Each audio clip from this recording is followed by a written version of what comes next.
Secret Window, ikiwa ni mwendelezo wa kipindi chetu cha Secret Window ambacho kinaruka hapa kwenye YouTube channel yetu ya Mungwe Super Brand. Leo tumepata fursa nyingine adhimu ya kutembelea maeneo ya Kisemvule ambapo tumemtembelea mama yetu Hellen Shayo, na hapa tutajifunza vitu vingine vingi sana vya kutuwezesha kutoka hatua moja kwenda hatua nyingine kiuchumi. Hiki ni kipindi cha Secret Window. Kipindi hiki nakukumbusha, kinakupa fursa adhimu kabisa ya wewe kujifunza, kuelewa namna gani unaweza kujikwamua kiuchumi kutoka hatua moja kwenda nyingine, hasa kwa sisi ambao tunaanza zero, tunataka kuwa mahiro. Mimi naitwa Mnele J kutoka Mungwe Super Brand. Karibu, like, comment na ushare ili wa kwanza kupata video zetu. Leo niko hapa Kisemvule, twenzetu.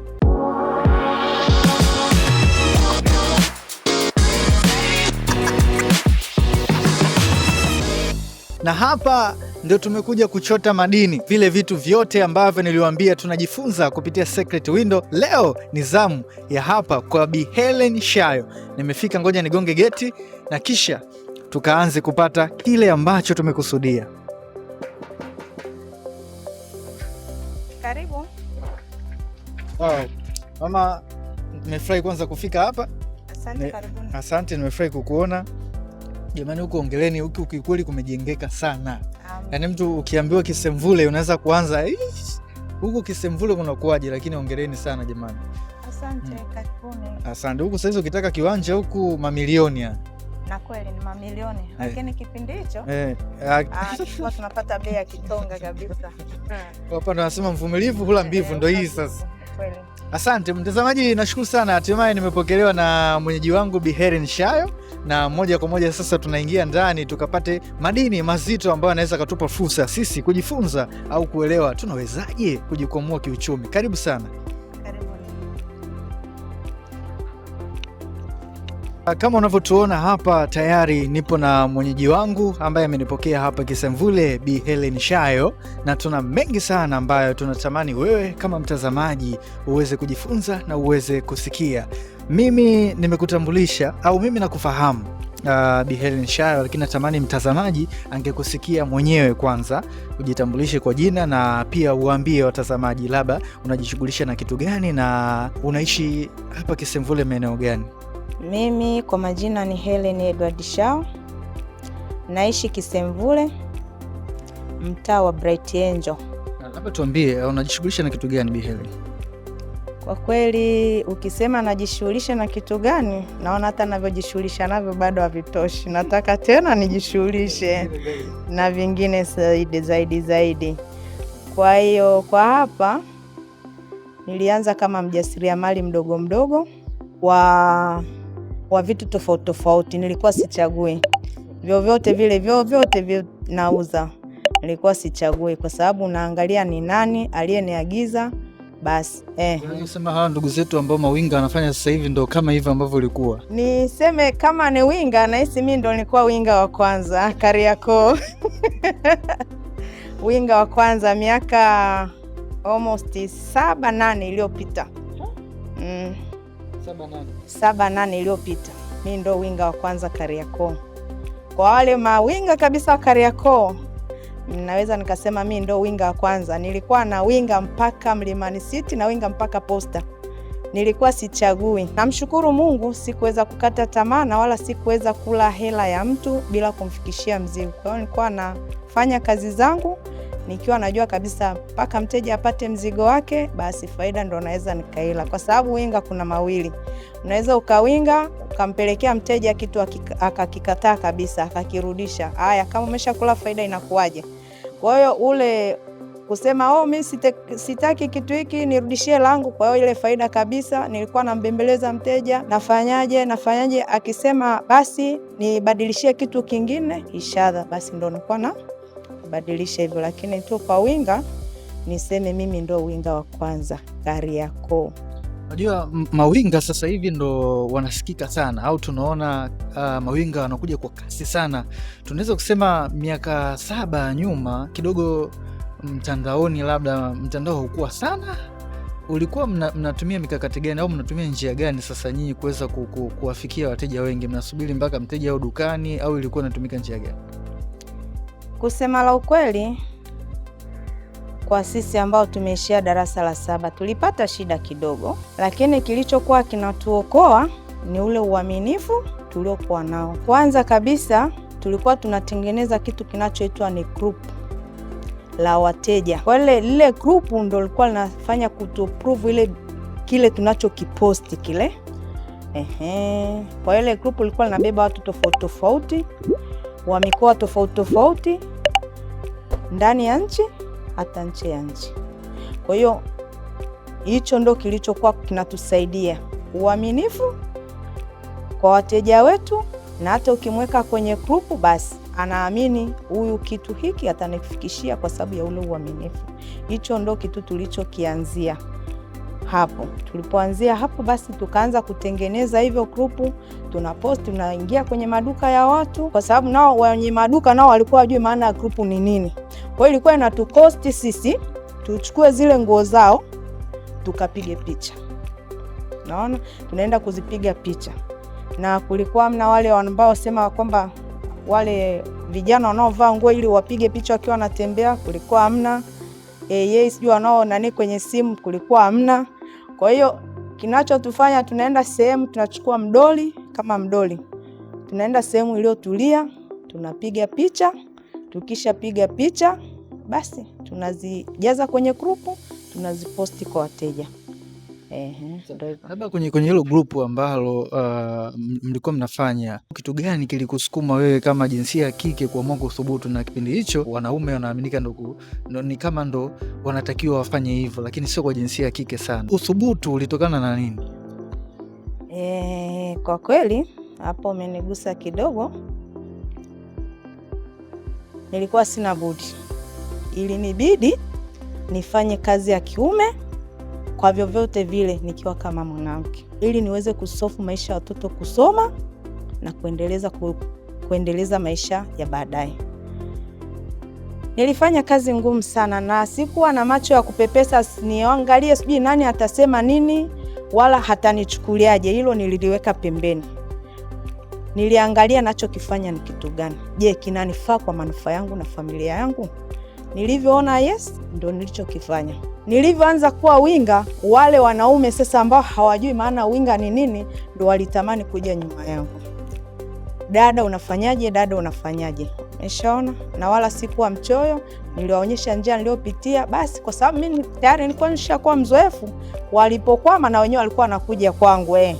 Kwa hiyo ndo nilivyoanza kidogo kidogo, baadaye mwitikio wa wateja ukawa ni mkubwa. Tumesikia jinsi ambavyo ulianza na jinsi ambavyo ulithubutu ukafanya kazi ngumu mpaka kufikia hii leo. Tunatamani sasa kuona matunda. Je, katika mapambano yetu angalau na sisi sasa tumefikia hatua gani mpaka sasa hivi? Kwa sasa kwenye ujasiriamali bado sijaacha, ni mjasiriamali mdogo mdogo, na pia mimi ni mfanyabiashara.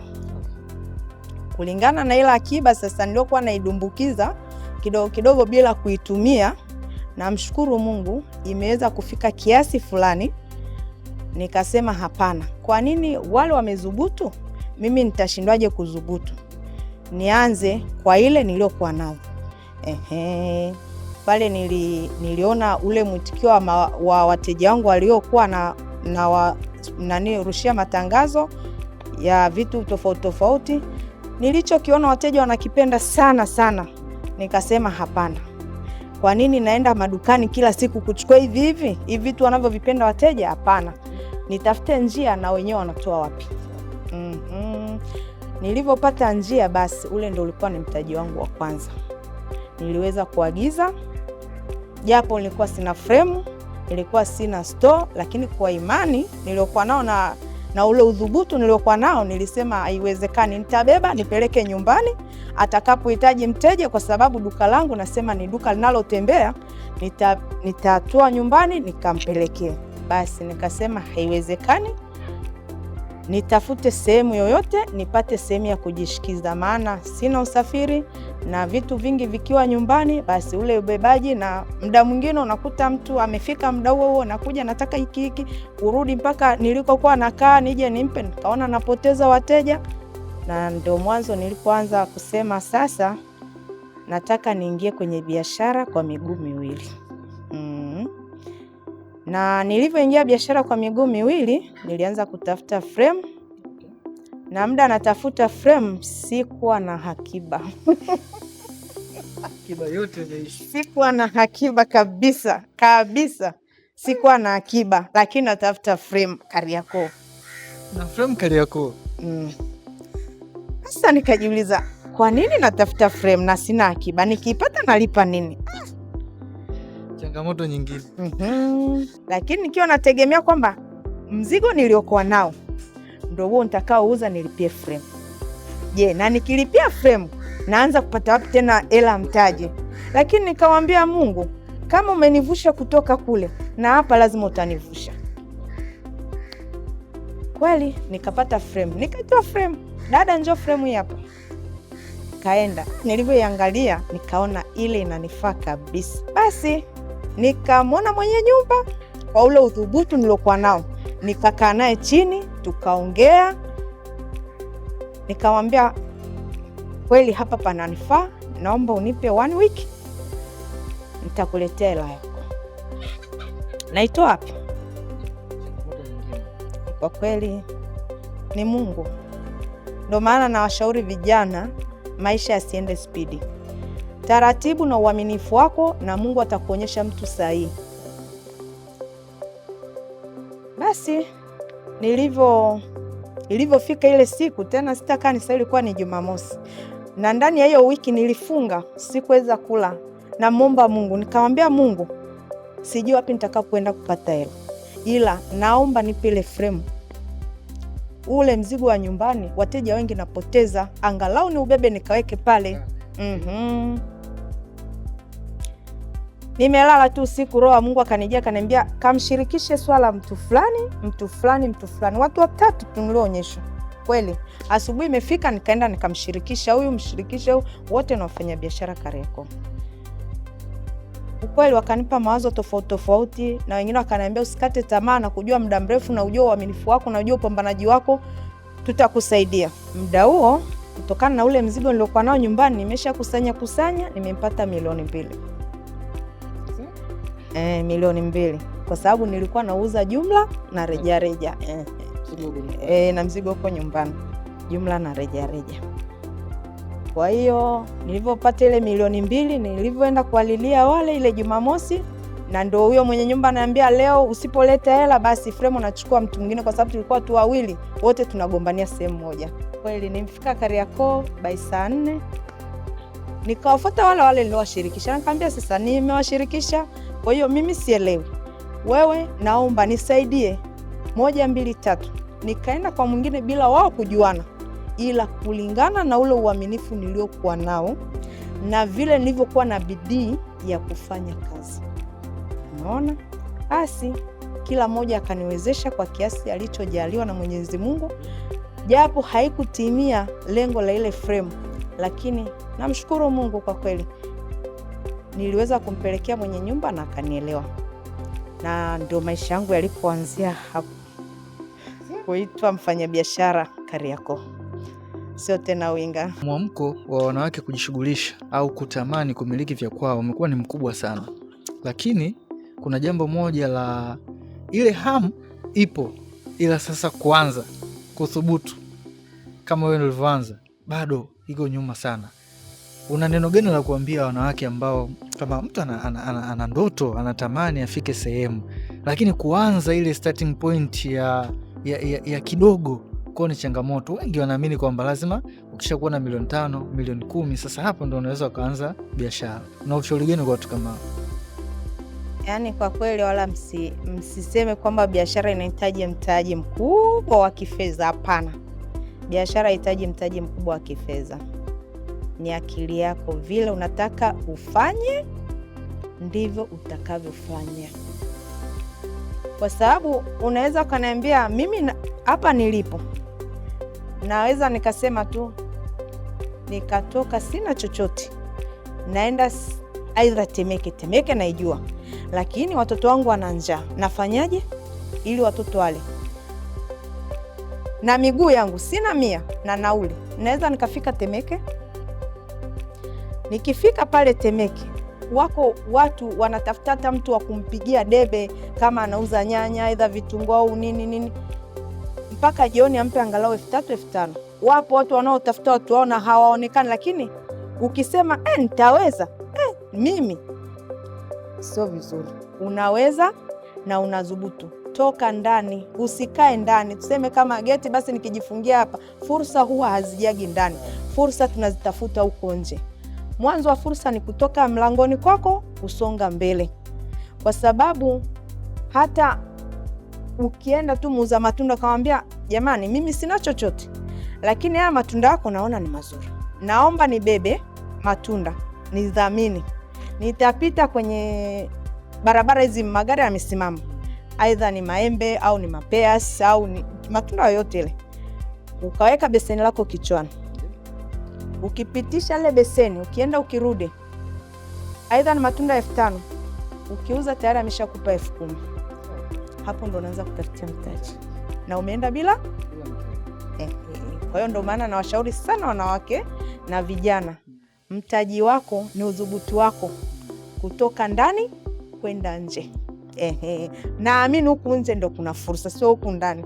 Maana fursa za ndani ni sana sana ni hii ya kwako, hamna fursa huko ndani. Uitoe labda nje uiweke ndani. Lakini sio fursa itokee huko ndani, fursa ziko nje. Kwa hiyo naamini kabisa vijana wengi wanaosema hatuna mitaji, hatuna nini, hapana, mitaji iko huku nje. Hata ukienda tu shamba la mtu lenye michicha, ukamwambia bwana mimi sina chochote, lakini na mtaji wangu, miguu yangu na nguvu zangu nilizopewa na Mwenyezi Mungu, naomba nichume tembele, aidha mboga za aina yote, nichanganye niweke kwenye beseni, uanze kwenye mtaji wa miguu, uanze kutembeza. Ukisha tembeza, kama kakuzia mboga za shilingi 6,000, ukiuza 10,000, tayari una 4,000. Umeshaona, una 4,000. Ule ndo mtaji wako ulioanzia pale. Na udhubutu wako ndo mtaji wako, nguvu zako ndo juhudi yako. Ikitokea umepata nafasi ya kumshauri kijana ambaye sasa hivi huenda amemaliza chuo labda au alishamaliza chuo miaka ya hivi karibuni, yuko tu nyumbani, sasa amekuja kwako na kuomba ushauri, bwana naomba unishauri kati ya vitu hivi viwili, awekeze nguvu sehemu gani au achague kitu gani? Ana nafasi ya kupata kazi sehemu na ana nafasi ya kujiajiri kuwa mjasiriamali. Ushauri wako awekezee wapi na kwa nini? Kwa kweli ushauri wangu mkubwa, awekeze kwenye nguvu zake yeye mwenyewe. Naamini ukiwekeza kwenye nguvu zako, tena hasa wasomi, ina maana wanaenda kisomi. Umeshaona Kwa hiyo akiwekeza nguvu zake kwenye mtaji wake yeye mwenyewe, naamini atafika mbali, tofauti na ile kuajiriwa. Unajua kuajiriwa ni kama adhabu. Ni adhabu. Mimi nasemaga ni adhabu kwa sababu unaenda vile bosi anataka, si ndio hivyo? Ukichelewa kidogo ni shida. Umeshaona?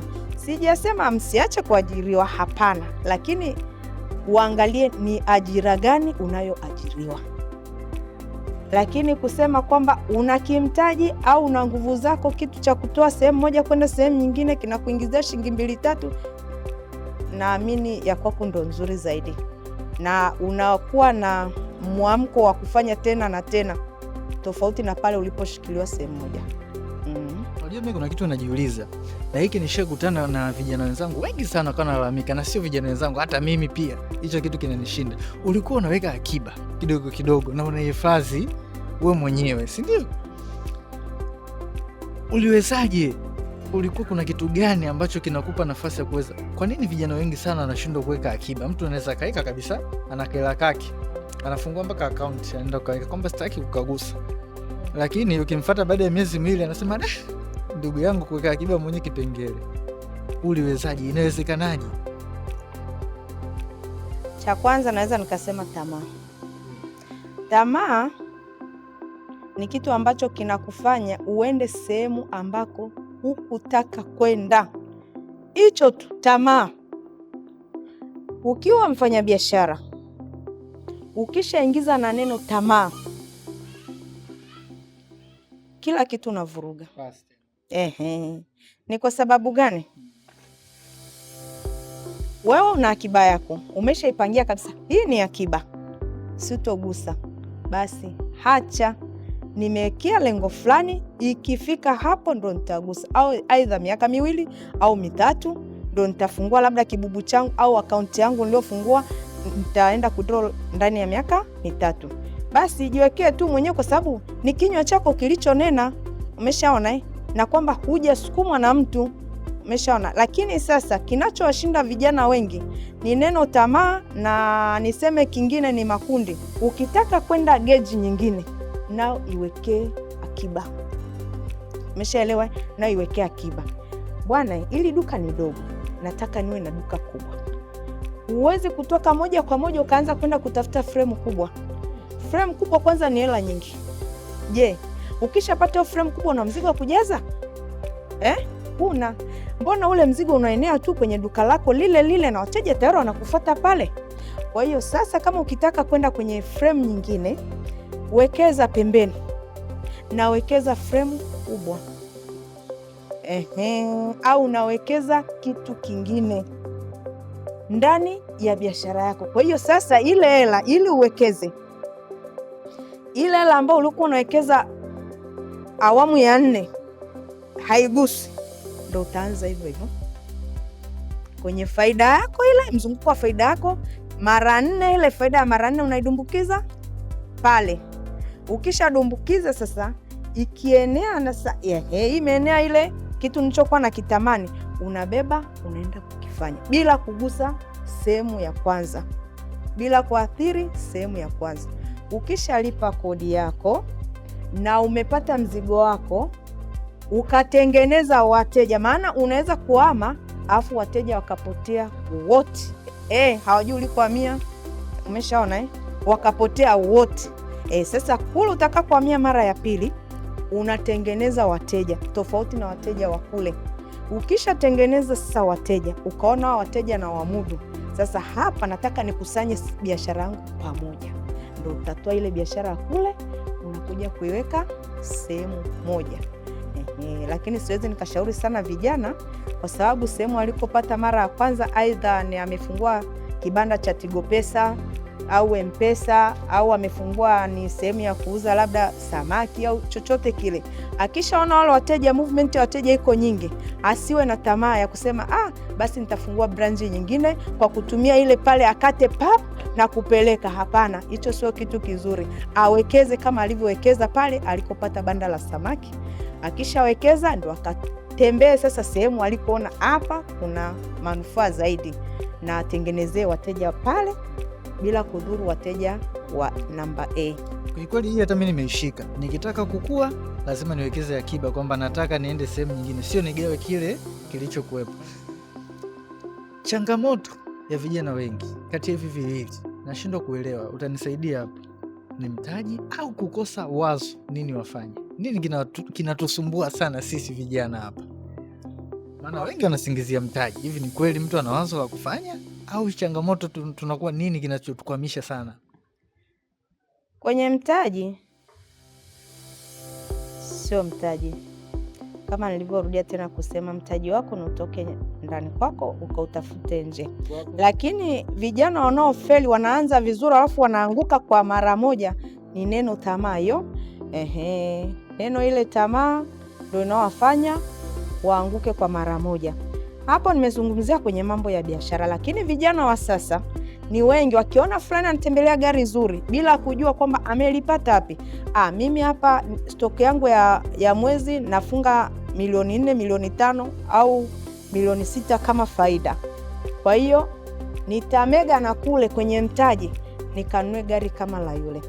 Kiukweli bwana, mambo ni mengi sana mtazamaji, na wewe ni shuhuda mzuri ambaye umefuatilia kipindi hiki, umeweza kujifunza vitu vingi sana. Mimi ahadi yangu ambayo naweka siku hii ya leo, kutokana na haya ambayo nimejifunza kwa mama yetu Bi Hellen Shayo hapa maeneo ya Kisemvule, tarehe kama ya leo, ipo siku nitakuja kuwakumbusha kuwa nimefanikiwa au nimepiga hatua kutoka sehemu hii na kwenda sehemu nyingine kabisa kutokana na hivi ambavyo nimejifunza siku hii ya leo. Kama ambavyo mimi natamani hivi, natamani hata wewe ndugu unayetazama sasa hivi uweze kuwa na malengo haya, na mwisho wa siku kipindi hiki kikupe nafasi, kiwe daraja ya wewe kutoka sehemu moja na kwenda sehemu nyingine. Asante, mpaka Jumatano nyingine, kwa heri.